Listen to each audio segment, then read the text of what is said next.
అయ్యగారు అయ్యగారు బాబు కూర్చోండి బాబు.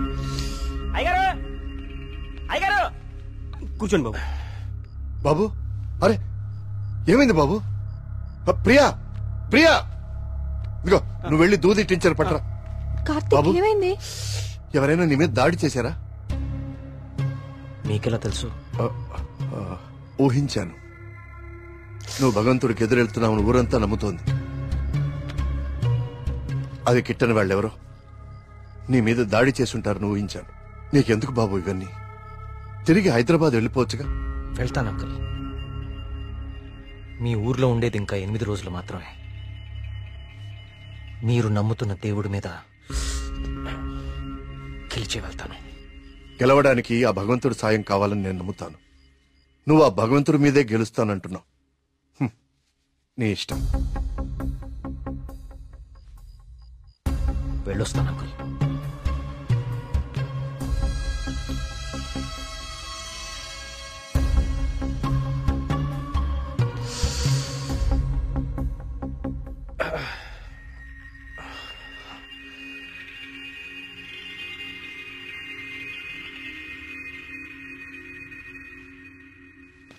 కార్తీక్ బాబు ఎక్కడికి?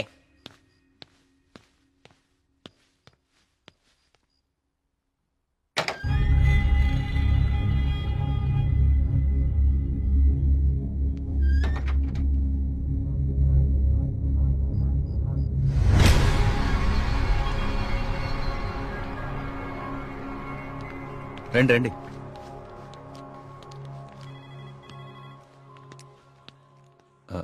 ఆ దెబ్బేంటి? చిన్న యాక్సిడెంట్. జాగ్రత్త కార్తీక్. చాలా ఆశ్చర్యంగా ఉంది ఇన్స్పెక్టర్. చనిపోయే వాళ్ళకి ఆత్మహత్య చేసుకునే అంత సమస్యలే లేవు. చాలా సంతోషంగా ఉండే ఫ్యామిలీస్ వాళ్ళవి. పైగా చదువు రాని వాళ్ళు కూడా గాంధార లిపిలో దేవుడు నన్ను పిలుస్తున్నాడు నేను వెళ్ళాలి అని రాయటం ఏంటి? చనిపోయే ముందు నెమలి కనపడి మాయమైపోవటం ఏంటి? అసలు ఏమీ అర్థం కావట్లేదు.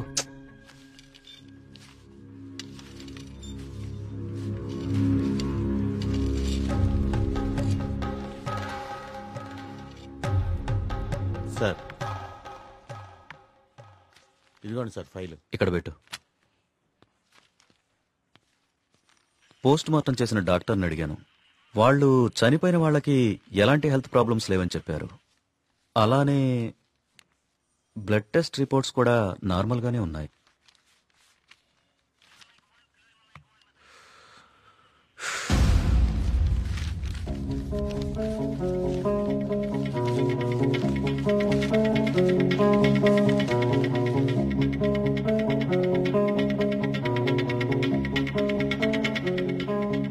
ఏంటిది? బాబు కొన్ని నెలల క్రితం మన ఊర్లో కొంతమంది వచ్చారు. వాళ్ళని ఏదో అంటారే. మన ఊళ్ళో ఎన్జిఓ వాళ్ళు క్లాసెస్ కండక్ట్ చేశారు. కొన్ని రోజుల క్రితం చనిపోయిన శ్రీనివాస్ ఆ క్లాసెస్ కు వెళ్ళాడు. ఆ ఎన్జిఓ రిసిప్ట్ ఇది. ఎన్జిఓవా? నేను వాళ్ళతో మాట్లాడొచ్చా? ఆ మాత్రం నాకు తెలీదా? ప్రతిదాన్ని అనుమానించడం కరెక్ట్ కాదు కార్తీక్. నన్నే అడుగుతున్నావు. నేనైనా ఎంక్వైరీ చేశాను. ఇన్స్పెక్టర్, నాకు ఛాన్స్ తీసుకోవటం ఇష్టం లేదు. నేను ఆ ఎన్జిఓ ఆఫీసర్తో మాట్లాడతాను. నీకు కలవట్లేదు? రాలేదే. బ్యాటరీ అయిపోయినట్టుంది. ఏమైంది? ఎవరో ఒకతను మేఘన ఎలా చనిపోయిందో తనకు తెలుసని కాల్ చేశాడు. ఏంటి? అవును, ఎవరో సురేష్ అంట. అతను మహాదేవపురం నుంచి కాల్ చేస్తున్నా అని చెప్పాడు. నాకు డౌట్ వచ్చి నేను సిగ్నల్ ట్రేస్ చేశాను. చేస్తే అతను చెప్పింది నిజమే కార్తీక్. ఉందా నంబరు? ఇదే. Thanks inspector. మీరు ఇక్కడే ఉండండి, నేను ఆ ఊరికి వెళ్తాను. కానీ ఆ ఊరు దారి నాకు తెలుసు. ఇక్కడ నుంచి దాదాపు 250 కిలోమీటర్స్ ఆ ఊరు. Come on let's go. జాగ్రత్త కార్తీక్. అసలు ఈ సురేష్ అనేవాడు ఎవడు? తనకి మేఘ్నా చావు గురించి ఎలా తెలుసు? నేను అదే ఆలోచిస్తున్నా కార్తిక్. ప్రియా ఒకసారి నీ ఫోన్ ఇవ్వు. సురేష్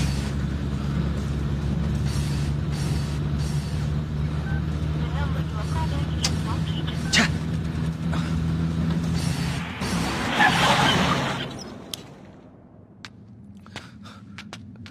రా.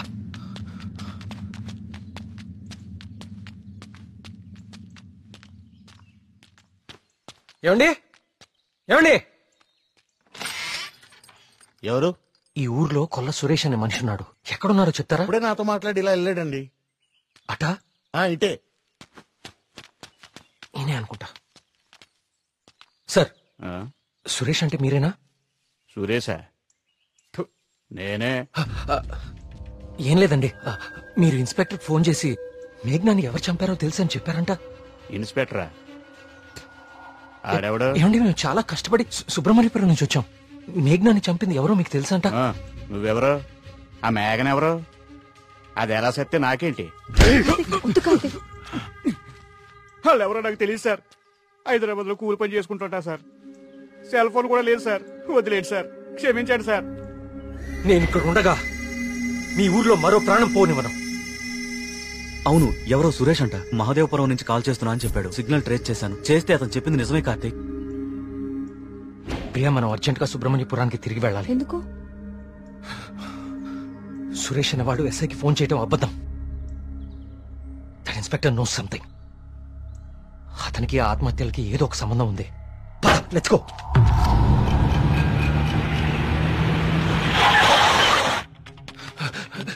సార్, ఆ ఎస్ఐ ఎక్కడ ఉన్నాడు?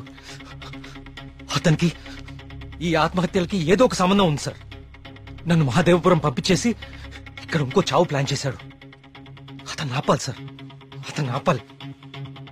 ఈ ఊర్లో ఇంకొక్క ప్రాణం కూడా పోకూడదు. ఏం మాట్లాడరేంటి సార్? చచ్చిపోయాడు బాబు, చచ్చిపోయాడు బాబు. నువ్వు మహాదేవపురం వెళ్లిన కాసేపటికే ఈ విషయం జరిగిపోయింది.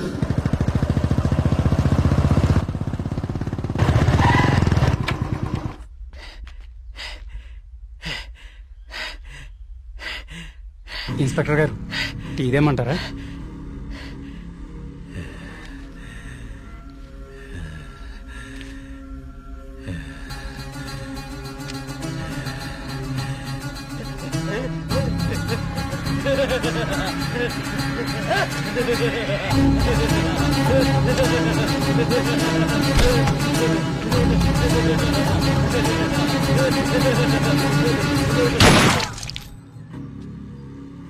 ఇంకొక ప్రాణం కూడా పోదని మాటిచ్చావు.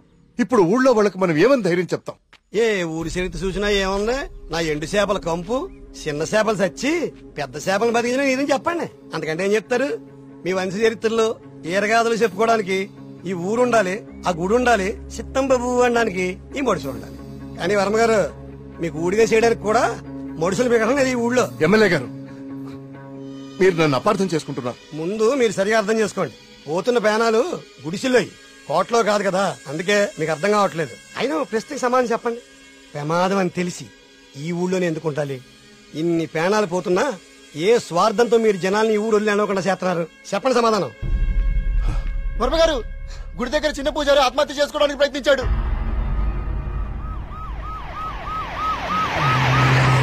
దేవుడికి ఇష్టం లేని అభిషేకం జరిగింది. ఊరంతా ఒలకాడ అయిపోతుంది. పదండి రా, ఈ ఊరు వదిలి వెళ్ళిపోదాం. అయ్యో వర్మ గారు, వెళ్తామండి. పదండి రా, ఇక్కడ ఎందుకురా? పూజారికి న్యాయం జరగలేదు. పదండి, పదండి రా. ఇదంతా ఎవరు చేస్తున్నారో నాకు తెలుసు. ఏమంటున్నావు కార్తీక్? అవును సార్, తెలిసిపోయింది. ఏంటి? నేను 10 రోజులు గడువు అడిగాను. ఇంకా ఒక్క రోజు మిగిలింది. 24 గంటల్లో ఈ ఆత్మహత్యలు వెనుకున్న వాళ్ళని రైట్ హ్యాండెడ్ గా మీ ముందు నిలబడతాను.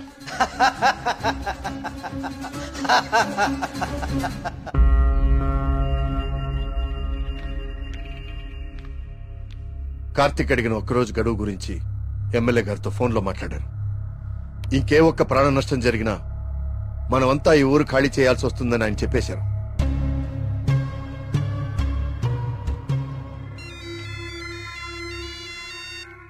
వర్మ గారు ఏం చేస్తున్నారు? ముఖ్యమంత్రి గారితో ఎమ్మెల్యే గారితో ఇప్పుడు దాకా ఫోన్లో మాట్లాడారు. ఇంకేవో మన ఊరు గురించి మాట్లాడుతున్నారు.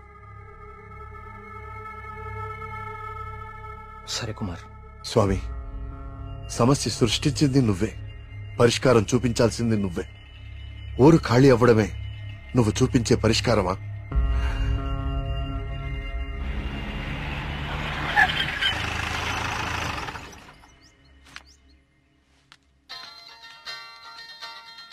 హలో ప్రియా, నువ్వు అసలు గుడికి ఎందుకు వెళ్ళావు? ఓ, ఇక్కడ కూడా సీసీటీవీ కెమెరాలు పెట్టావా? ముందు ఇంటికెళ్ళు. ఇంట్లో ఒక్కదాన్నే ఉండాలంటే భయంగా ఉంది కార్తిక్. కొంచెం ధైర్యంగా ఉంటుందని గుడికొచ్చాను. ఏమిటో ఇన్ని సంవత్సరాల్లో మొట్టమొదటిసారిగా దేవుడికి నైవేద్యం పెట్టలేదు. అంతా కలికాలం. కాల్ చేస్తాను. తీర్థం తీసుకో.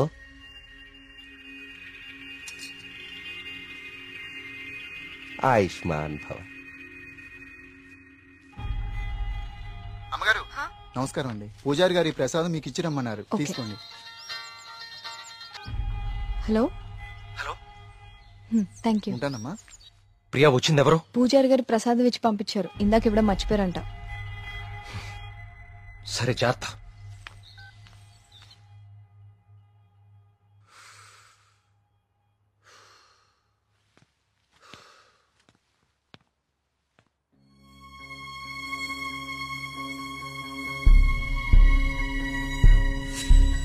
ఏమిటో ఇన్ని సంవత్సరాల్లో మొట్టమొదటిసారిగా దేవుడికి నైవేద్యం పెట్టలేదు. పూజారి గారు ప్రసాదం ఇచ్చి పంపించారు. ఇందాక ఇవ్వడం మర్చిపోయారంట. అయితే ప్రసాదం ఎక్కడిది?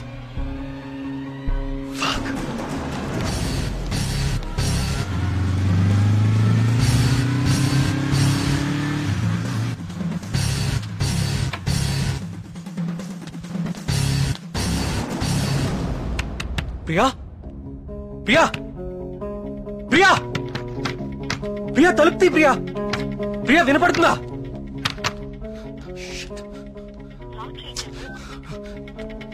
ప్రియా, ప్రియా,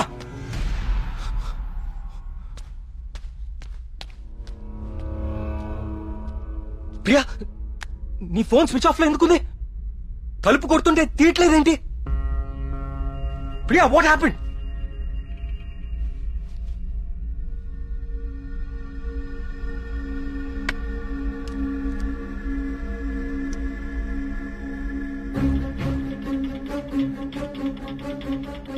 ప్రియా, నో. ప్రియా, ఏం రాస్తున్నావు అక్కడ? ప్రియా, ప్రియా చూడు ఇక్కడ. ప్రియా చూడు ఇక్కడ. Please look at me Priya.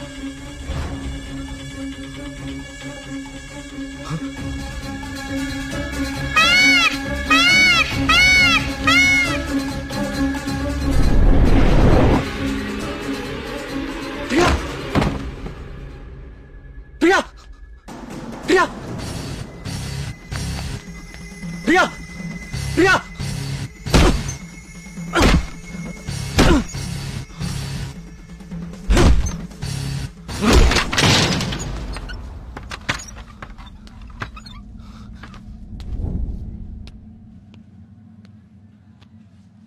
She's fine. కాకపోతే వెయిన్స్ చాలా డీప్ గా కట్ అవడం వల్ల బ్లడ్ లాస్ చాలా హెవీగా ఉంది. తన స్పృహలోకి రావడానికి కొంచెం టైం పడుతుంది.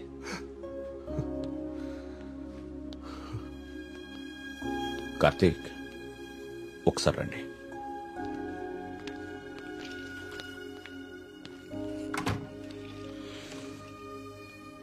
కార్తీక్, నువ్వు నన్ను రమ్మండం మంచిదైంది. నీ అనుమానం నిజం.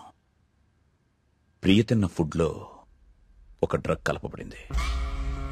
ప్రియ బ్లడ్ ని పవర్ఫుల్ మైక్రోస్కోపిక్ అబ్జర్వేషన్ చేశాను.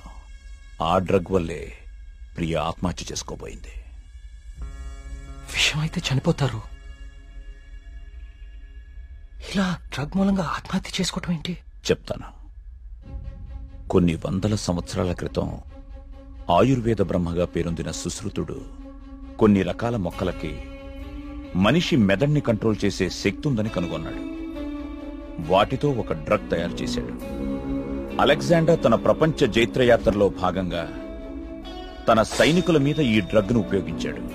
ఎన్ని దెబ్బలు తగిలినా తమ శారీరక స్థితిని పట్టించుకోకుండా పిచ్చి పట్టినట్లుగా యుద్ధానికి వెళ్లేవారు.